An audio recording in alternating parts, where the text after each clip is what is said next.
Think your marriage might be in trouble? Then it probably is. Just like with physical health, a marriage needs daily attention to stay healthy. I'm Valerie Green, and I help couples transform fighting into intimacy. And in this video, I'll share 3 deadly mistakes that many couples make and what to do instead to create love and intimacy again. So now I'm going to reveal the first mistake. Are you ready? Mistake number 1. It's sweeping conflict under the rug. Think conflict will just go away if you ignore it? Think again. Let me tell you about a couple who came to see me for coaching. They both worked long hours, and they spent their downtime separately. And although they were cordial, they started to feel like roommates, drifting further and further apart. But they didn't share their feelings. They pretended everything was fine, while under the surface they felt lonely and resentful. You know, when you sweep conflict under the rug, it's like burying a ticking time bomb. And it tick, tick, tick, tick builds up pressure until one day when you're ticked off.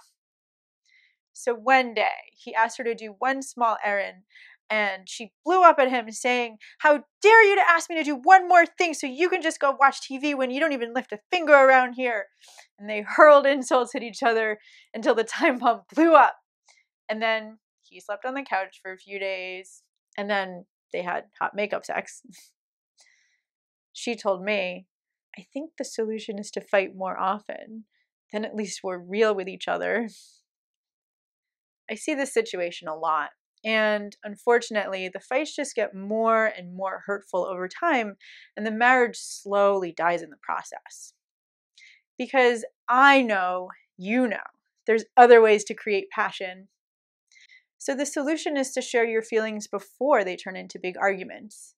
And I share how to do that in the Stop Fighting video at the link below. But when most couples try to share their feelings, they make the second deadly mistake.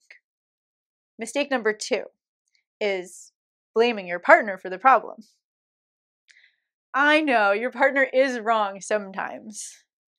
I know that things would be better if they changed their negative behavior, wouldn't they? The question is, what motivates people to change? When you criticize your partner for their behavior, even if it is causing a problem, how do you think it affects them? Think about it. How do you feel when they criticize you? How does it feel to receive a blow like, "You never clean up after yourself, what's wrong with you?"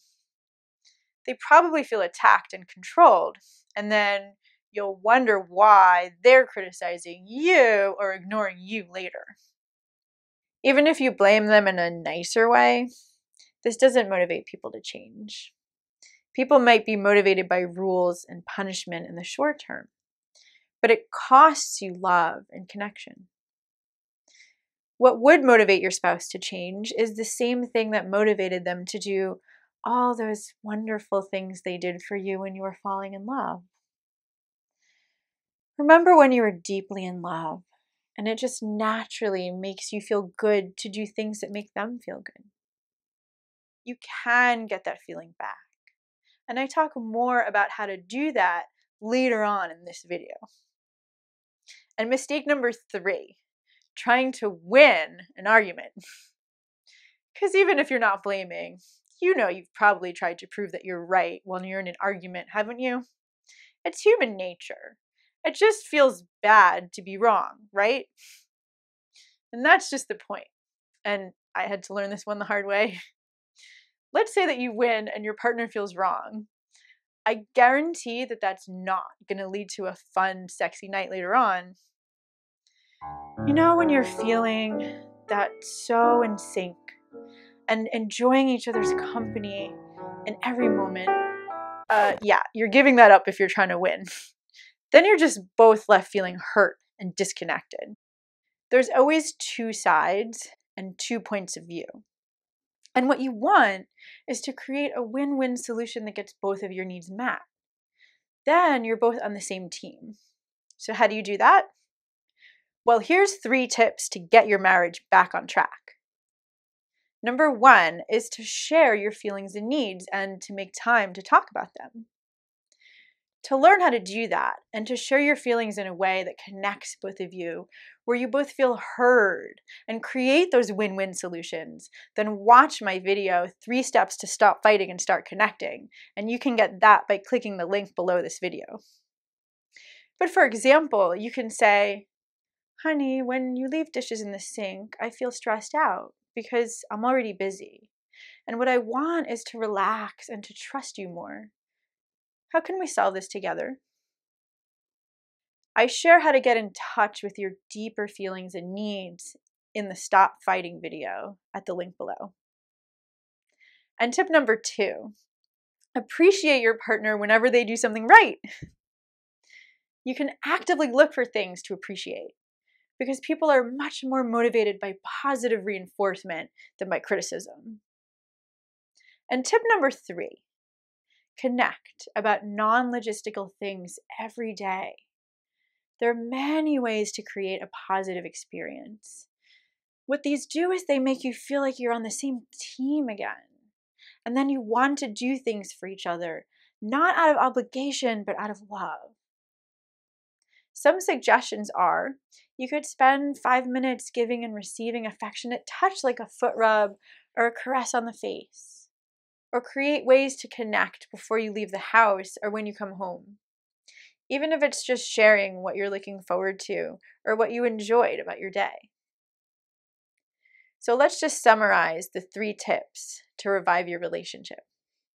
They are, number 1, make time to share your feelings and needs in a healthy way. Number 2, appreciate your partner whenever they do something right.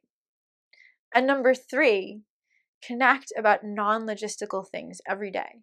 Even if it's just a few minutes of quality TLC, it can go a long way towards keeping the connection and the love alive. And sure, learning these skills and habits takes work. But once they become a habit, your relationship can sail smoothly and bless everything else in your life. Because you know that when you're in love, you feel healthier, happier, and more productive, do you not?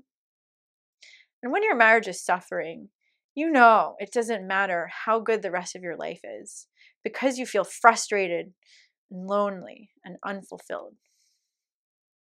But if you'd like to feel more in love, click the link below to watch my video on how to stop fighting and start connecting. And sign up for my email tips to help you keep your marriage healthy so you can enjoy a long life of happiness together. And if you like this video, click the like button below too. It helps me to share this work with more people. I look forward to helping you experience a lifetime of love and intimacy and passion. Till next time.